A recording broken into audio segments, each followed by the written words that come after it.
Stand down. We're finished here.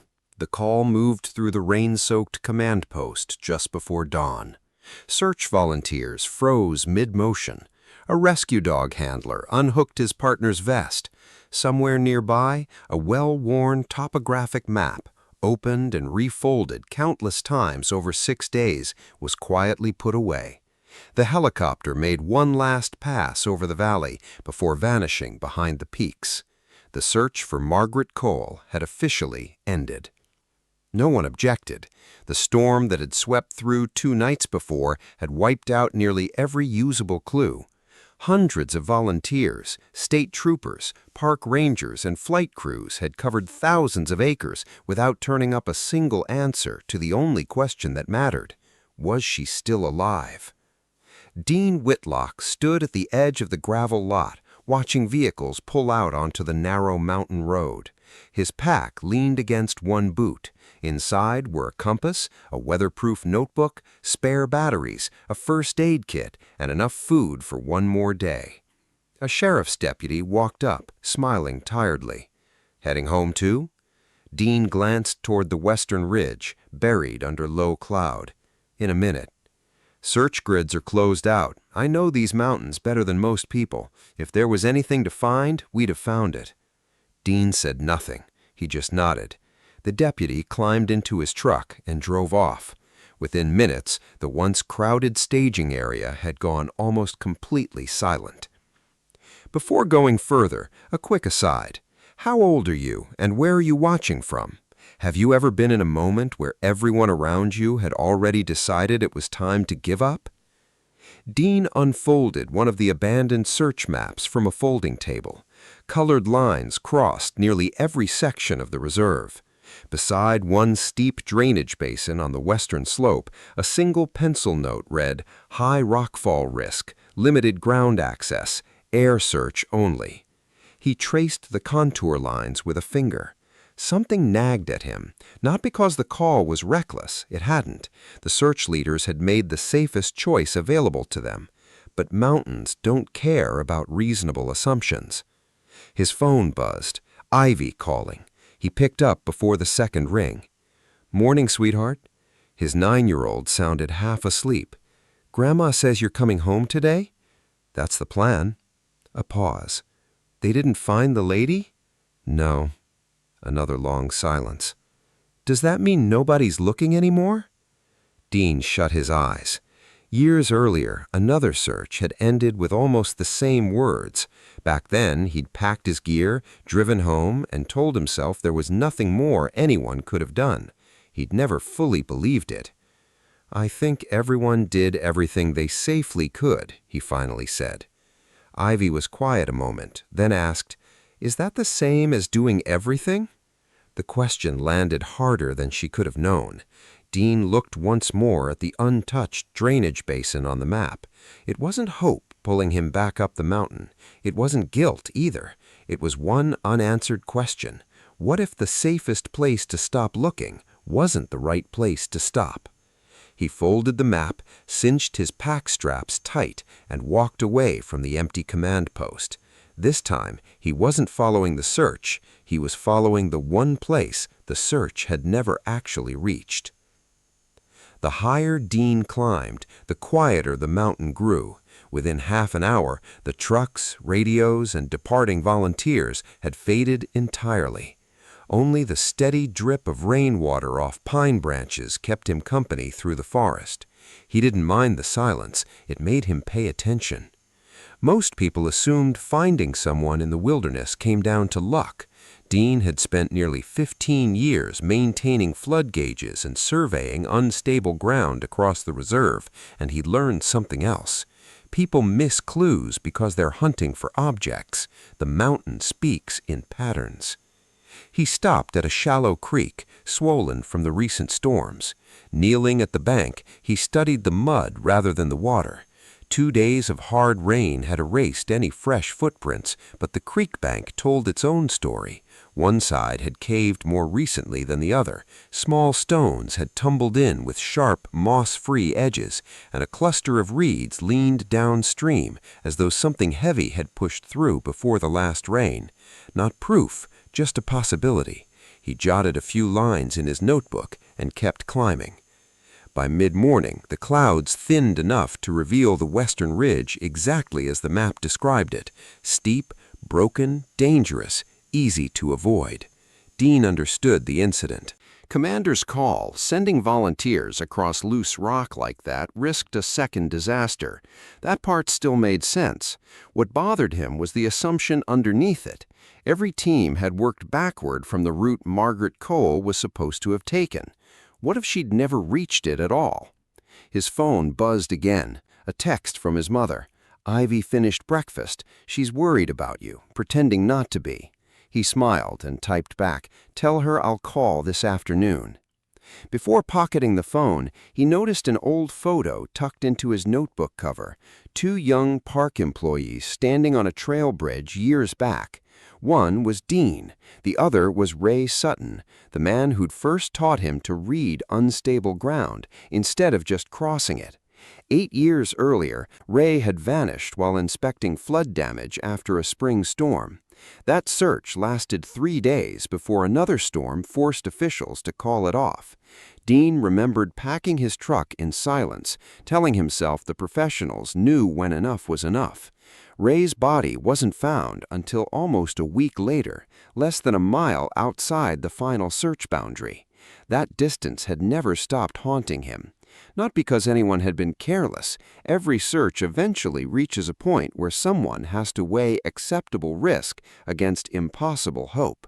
There's no clean answer, only decisions people carry afterward. At Ray's memorial, Dean had made himself a promise. If he ever had a real reason to keep looking, he would. Not forever, not recklessly, but long enough to know he wasn't quitting just because everyone else had already had. By noon, the terrain had steepened. Dean left the faint maintenance trail and picked his way across a slope of loose shale, testing each foothold with a walking stick before committing his weight. Then he spotted something odd, a narrow strip of mountain grass pressed flat against the wind's natural direction. Most people would have walked past it. Dean crouched. The stems weren't snapped, just pressed down, not by an animal or falling rock, but steady weight moving across the slope. His pulse quickened, but he made himself slow down. Excitement had caused more wilderness mistakes than exhaustion ever had. Further upslope, a patch of bare earth showed a faint scar where runoff had shifted direction after the storm.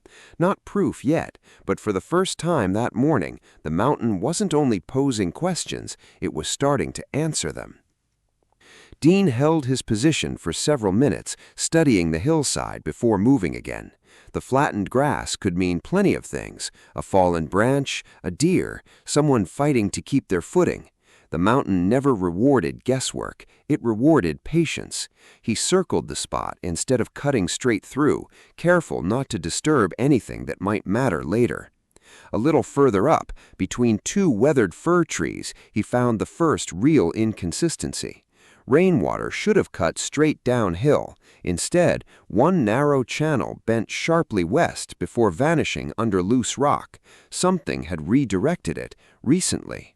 20 feet on, he found the cause. A section of earth had given way after the storm, exposing raw stone.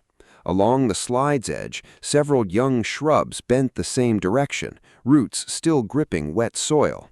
This wasn't an ordinary landslide. It was a landscape that had changed after the search teams had mapped it.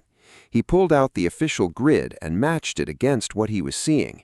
Every team had approached the western slope from below because before the storm, that had been the safest route. The slide had erased it. If Margaret had been caught here before the ground gave way, the mountain itself could have pushed her into terrain the original plan never accounted for. No one had searched the wrong place. He realized they'd searched the right place for yesterday's mountain. Today's mountain was different. A raven wheeled overhead and vanished past the ridge. The wind shifted, carrying cedar and wet stone. Dean moved toward the edge of the slide. The drop looked treacherous, loose shale, boulders balanced at uneasy angles. So instead of gambling with gravity, he searched for another way down, and 15 minutes later found a narrow game trail threading through the brush. Deer had worn it over many seasons, instinctively avoiding the unstable ground. He smiled. Animals solve problems long before people notice them. The trail curved behind a wall of dense evergreens where daylight barely reached the forest floor. As he stepped into the shade, something caught his eye, a strip of bright orange fabric fluttering from a young pine branch, not tied there, torn free. He lifted it carefully between two fingers, lightweight, durable, the kind of material used in high-end outdoor jackets. He didn't recognize the brand, but the placement mattered more. The branch stood shoulder-high, too high for floodwater to have carried the fabric there. Someone had passed through. He sealed the fragment in an evidence pouch and scanned the ground nearby. A few feet off, 3 fist-sized stones lay in almost a perfect line across bare dirt. Nature occasionally produced strange patterns. This didn't feel like one of them. He knelt without touching them. Someone under pressure might not leave a written message, but they might leave the simplest signal they could manage, not a cry for help, a direction. For the first time since leaving the command post, Dean no longer felt like he was chasing a possibility. He felt like he was following someone's deliberate choices.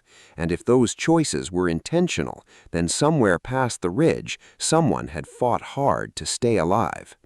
By late afternoon, dark clouds gathered again over the western ridge, threatening to erase every trace before nightfall.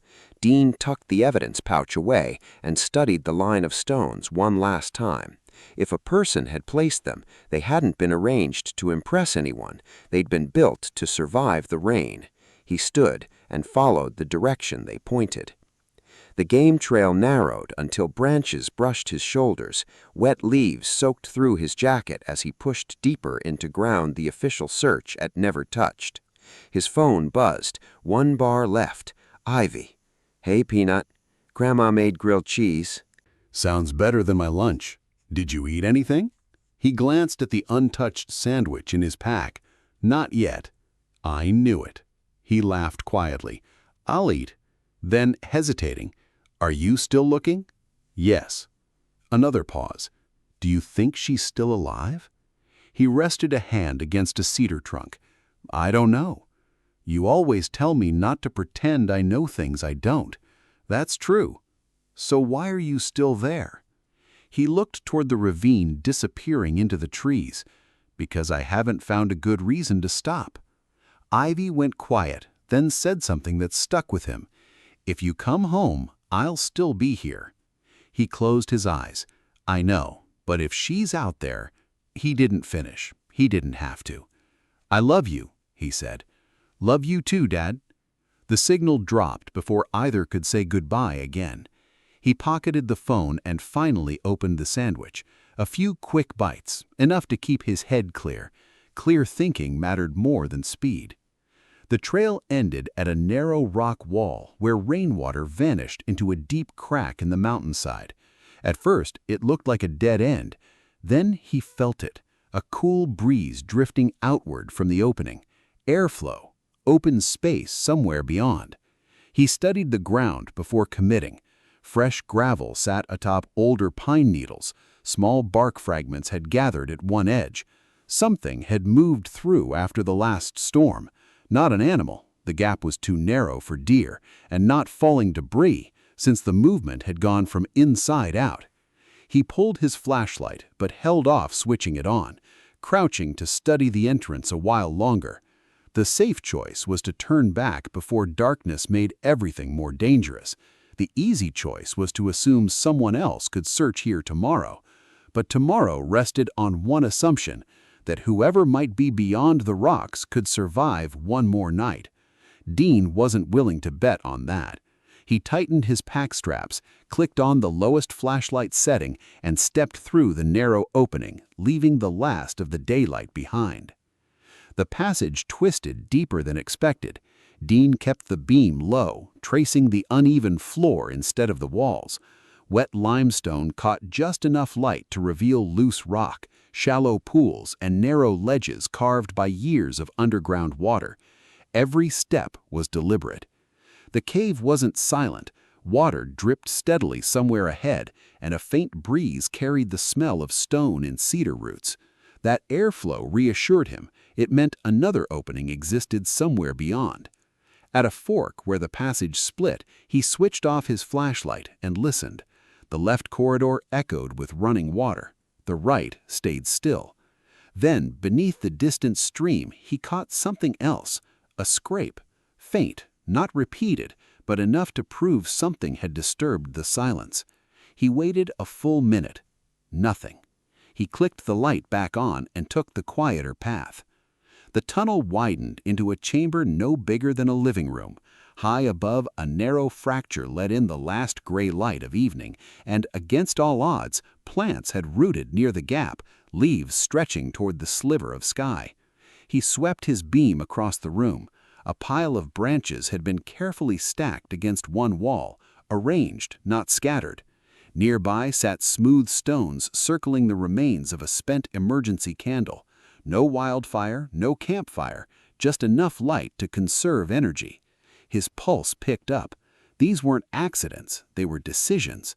Whoever had sheltered here hadn't been wandering, they'd been surviving. He knelt by the candle. The wax still bore fingerprints from where someone had steadied it before lighting the wick. A folded energy bar wrapper sat weighted beneath a flat stone to keep it from blowing away, a premium outdoor brand, the kind serious hikers carried. He left it untouched. Documentation could wait. Finding the person mattered more. Beyond the chamber, another opening faded into darkness, the cool airflow stronger there. He stepped closer, then stopped. A faint cough drifted out, barely louder than the wind. Dean froze. He didn't call out. Fear could easily overwhelm someone isolated for nearly a week. Instead, he set his pack down where it would be visible, pulled out a sealed water bottle, placed it on a flat rock a few feet ahead, and stepped back. "My name's Dean. I'm alone. I work for the reserve." Silence. "I found signs someone came this way." Several long seconds passed. Another cough, closer now, weaker, followed by the scrape of a small stone shifting across the floor. Every instinct told him to rush forward. He didn't. Trust couldn't be forced, especially after days of isolation. "I'm not coming any closer," he said. "I just want you to know you're not alone anymore." Silence again. Then from the dark, a single whisper. So someone kept looking. Dean closed his eyes for a moment. Every clue, every hard call, every mile across that mountain had led to this one quiet sentence. He opened his eyes and answered honestly, "Yes, I did." Dean didn't move. The voice had answered him. That alone was enough. He kept the flashlight aimed low, letting only a soft circle of light reach into the chamber, careful not to overwhelm someone who'd spent nearly a week in darkness. "My pack's right here," he said. "Water, first aid kit. I'll leave it where it is." A weak breath answered from beyond the opening. "You can come a little closer." He picked up the water bottle and took 3 slow steps before stopping again. The dim light finally reached her. Margaret Cole sat braced against the stone wall, one knee pinned awkwardly beneath a slab of broken rock. Her navy field jacket was torn at the shoulder, dried mud caked her clothes, and her face was pale with exhaustion, but her eyes stayed sharp. She hadn't given up, she'd simply run out of strength. Dean set the bottle within reach. Small sips. She nodded, hands trembling as she unscrewed the cap. After a few careful swallows, she closed her eyes and exhaled. "I kept hearing helicopters for days. I tried yelling. The storm was louder." She looked at the floor. "I thought maybe I'd imagined them." "You didn't." Silence settled comfortably between them. Dean knelt a few feet away, studying the rocks pinning her leg, without ever touching them.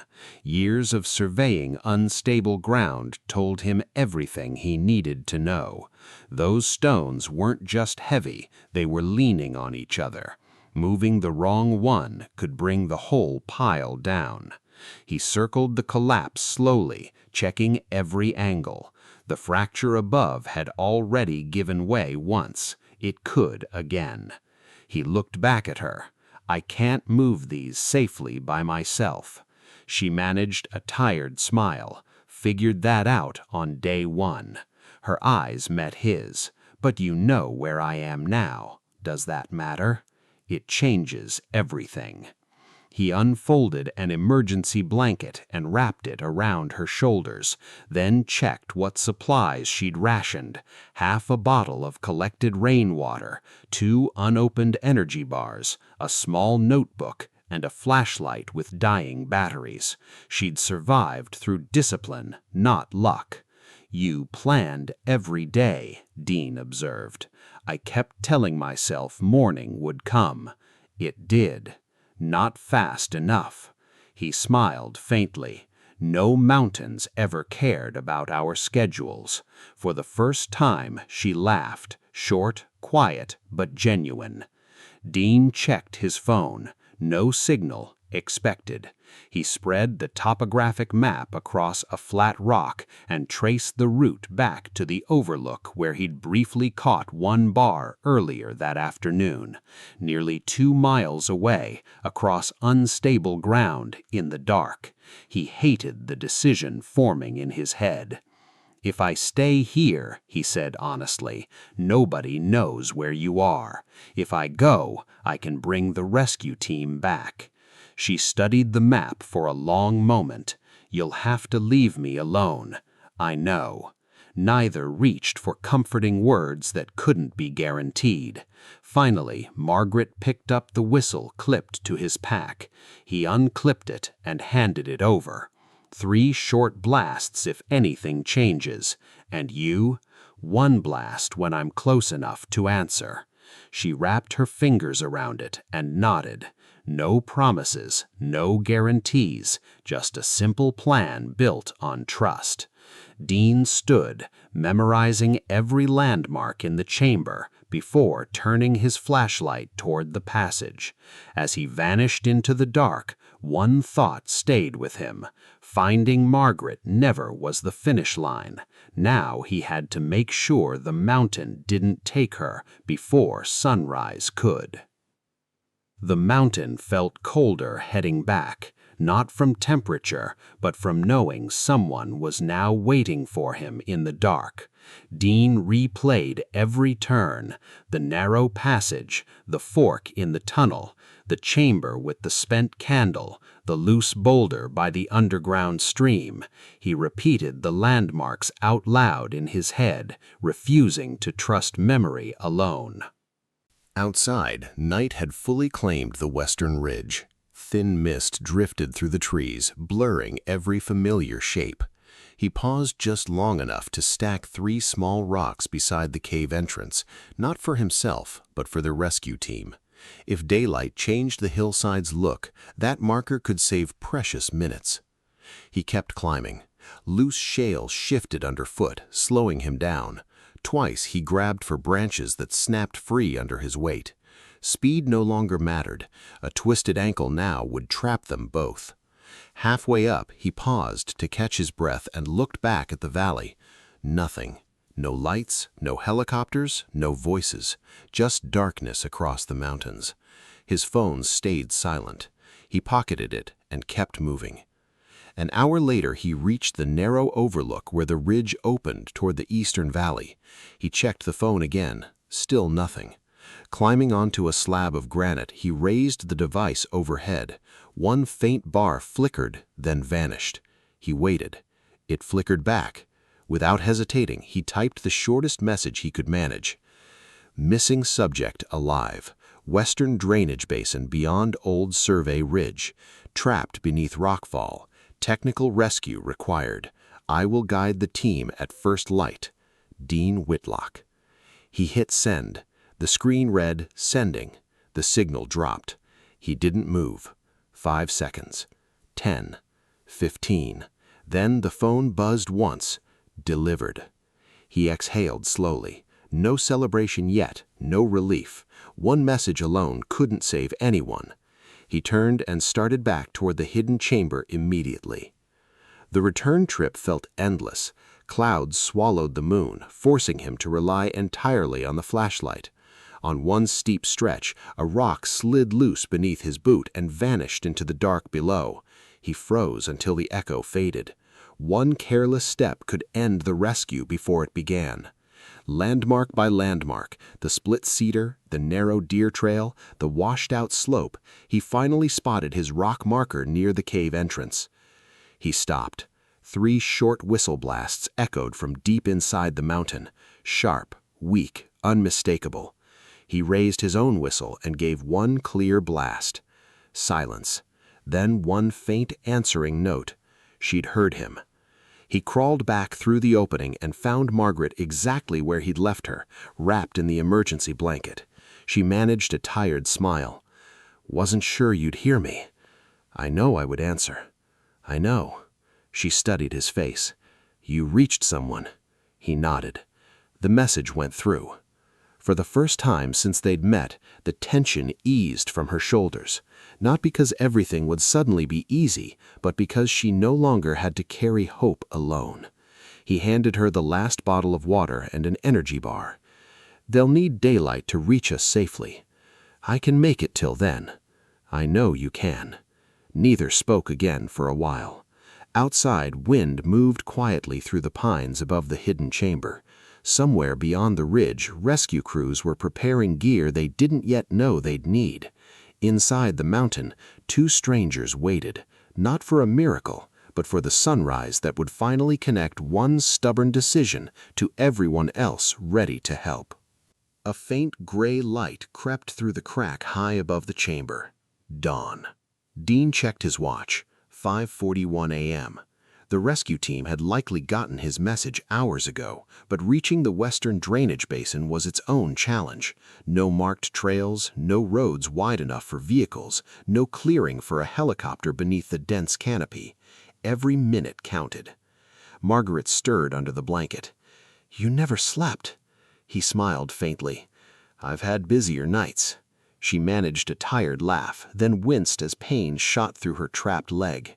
He handed her another small sip of water. She took it without argument. The discipline that had kept her alive for 6 days hadn't left her.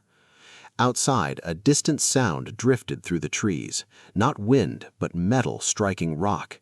Then another. Dean stood immediately. "They're here." He raised his whistle and gave one long blast. Seconds later, 3 whistles answered from beyond the mountain, professional rescue signals. He looked back at Margaret. They found the entrance. Relief crossed her face, but he raised a hand. "They still have to reach us." The terrain between the entrance and the chamber was still dangerous. Loose stone, narrow passages, unstable rock. He walked toward the entrance and switched on his flashlight. "Follow my voice. This way." The first rescuer appeared minutes later, helmeted, carrying technical rope gear. "You Dean Whitlock?" "Yeah. You did one hell of a job marking the route." Just stacked rocks where the terrain changed. The rescuer nodded. Those stacks probably saved us 20 minutes. More rescuers followed, carrying medical packs, stabilization braces, lifting bags, and communication gear. No one rushed. Every movement was measured. Inside, the lead paramedic knelt beside Margaret. "I'm Dana. We're going to take care of you." While the medical team assessed her, 2 specialists examined the collapsed rock. One spoke quietly to Dean. "You were right not to move anything. That pile's unstable. It would have shifted." Dean looked toward Margaret. He hadn't saved her by pulling harder. He'd saved her by knowing when not to. The extraction took nearly 3 hours. Inflatable lifting bags slowly raised the largest slab, while struts secured the surrounding rock. Inch by inch, the pressure on Margaret's leg eased until the medical team lifted her free. She gasped but stayed conscious. Paramedics wrapped her leg, secured her to a litter, and began the slow trip back through the passage.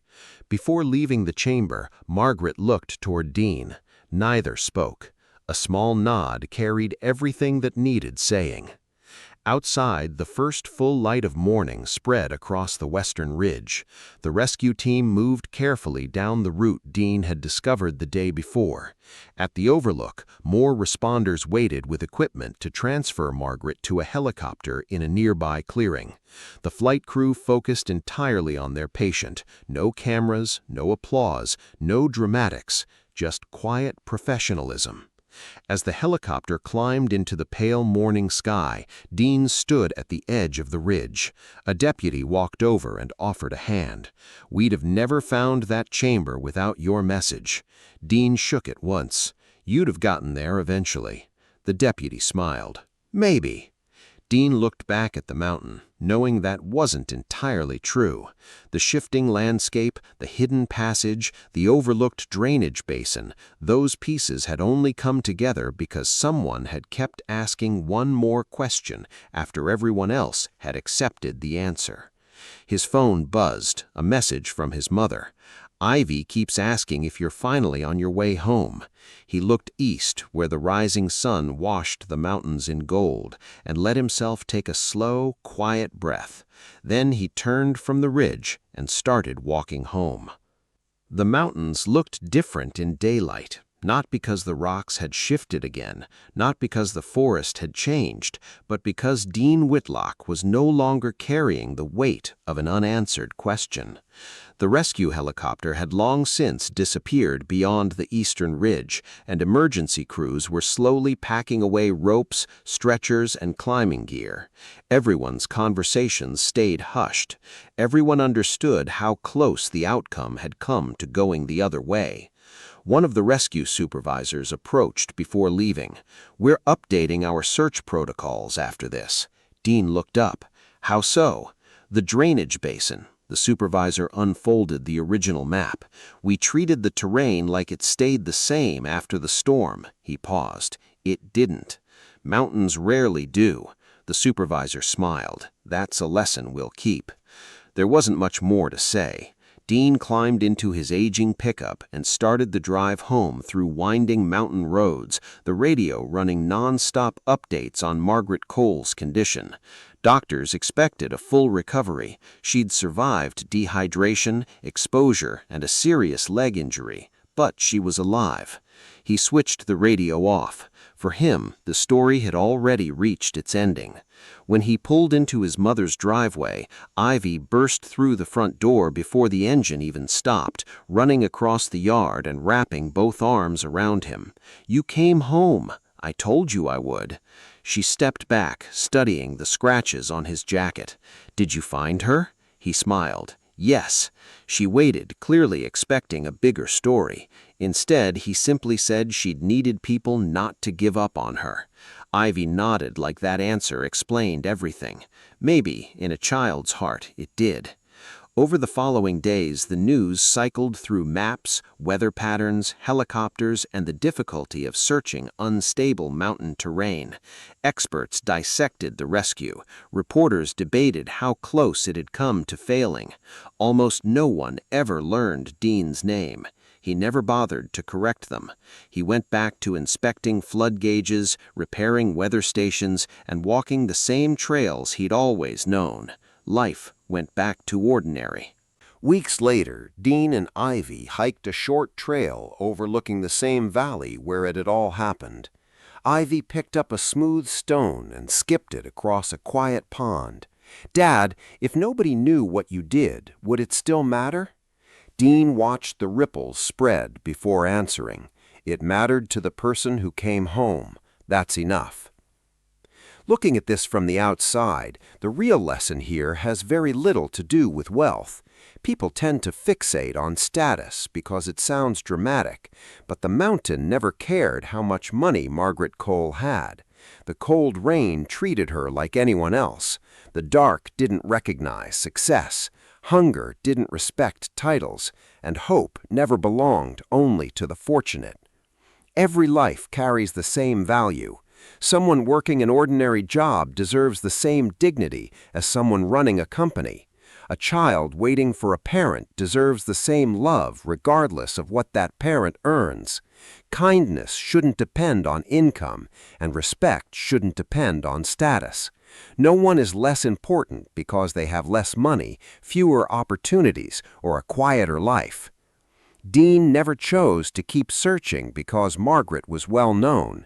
Had it been a teacher, a truck driver, a nurse, a mechanic, anyone whose name would never make the news, his decision would have been exactly the same. That's what gives it meaning. Not recognition, not reward, not headlines, just character. Sometimes the world remembers the person who was rescued. Sometimes it remembers the one who did the rescuing. But the strongest acts of compassion are often the quiet ones, the ones that slip back into ordinary life afterward, asking for nothing in return. Maybe that's the kind of courage worth holding on to long after a story like this one ends.